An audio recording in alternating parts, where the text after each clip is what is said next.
Bantut, anak anda mungkin sedang mengalami kekurangan nutrisi. Hai, Assalamualaikum. Saya Nutritionist Fiza dan hari ini saya akan bercakap sedikit tentang bantut. Apa itu bantut? Bantut merupakan masalah ketinggian yang tidak seiring dengan usia yang disebabkan oleh kekurangan nutrien yang kronik ataupun dalam jangka masa yang panjang. Kanak-kanak bantut biasanya akan kelihatan lebih rendah daripada rakan seusianya. Dikatakan di Malaysia, 1 daripada 5 orang kanak-kanak di Malaysia mengalami masalah bantut. Bagaimana kita menentukan masalah bantut? Okey, baiklah. Masalah bantut ditentukan melalui ukuran panjang atau tinggi kanak-kanak mengikut umurnya.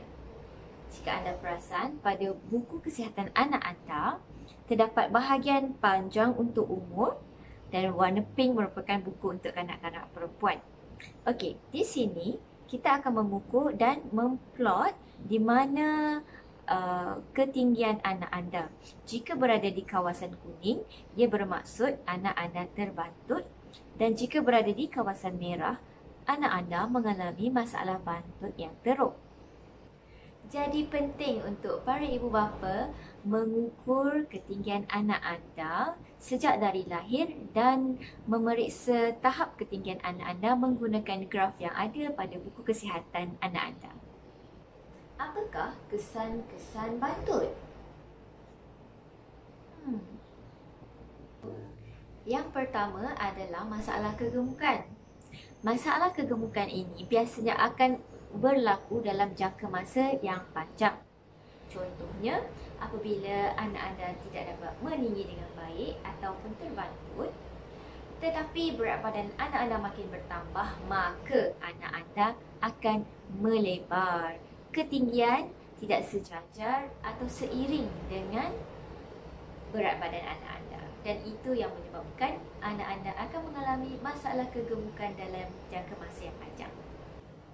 Yang kedua adalah masalah perkembangan otak yang terganggu.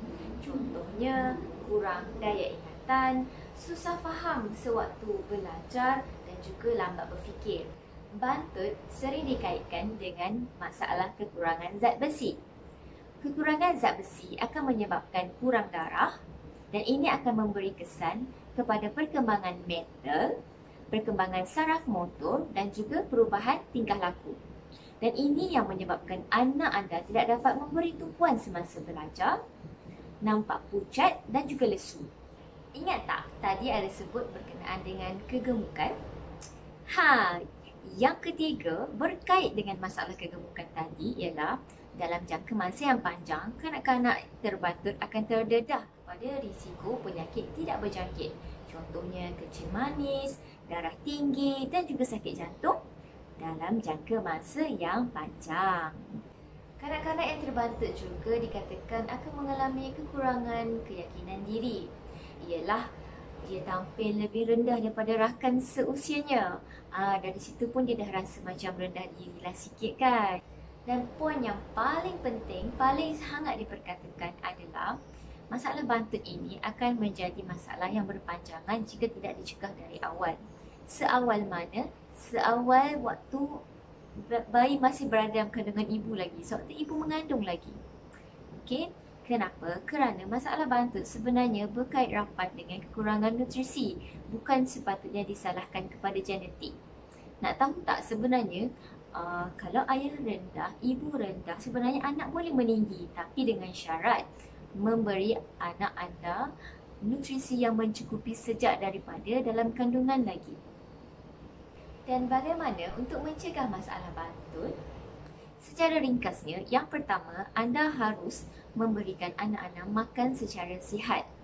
Makan secara sihat ini bermaksud makan dengan seimbang.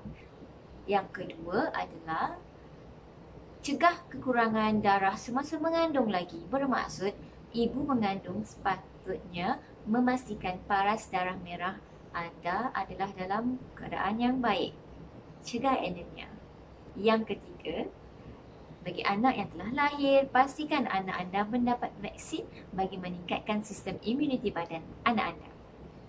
Dan yang keempat, bagi anak yang baru lahir, pastikan anak kerap untuk memberi susu ibu ataupun lebih baik menyusu secara eksklusif selama 6 bulan dan meneruskan susu ibu sehingga umur 2 tahun.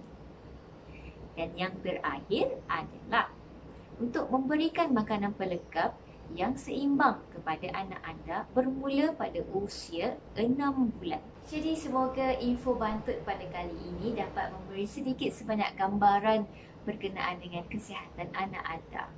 Jika anda mengenal pasti anak anda mengalami masalah bantut, segera berjumpa pegawai pemakanan di klinik kesihatan berhampiran untuk mendapatkan khidmat nasihat berkenaan masalah bantut. Jumpa lagi.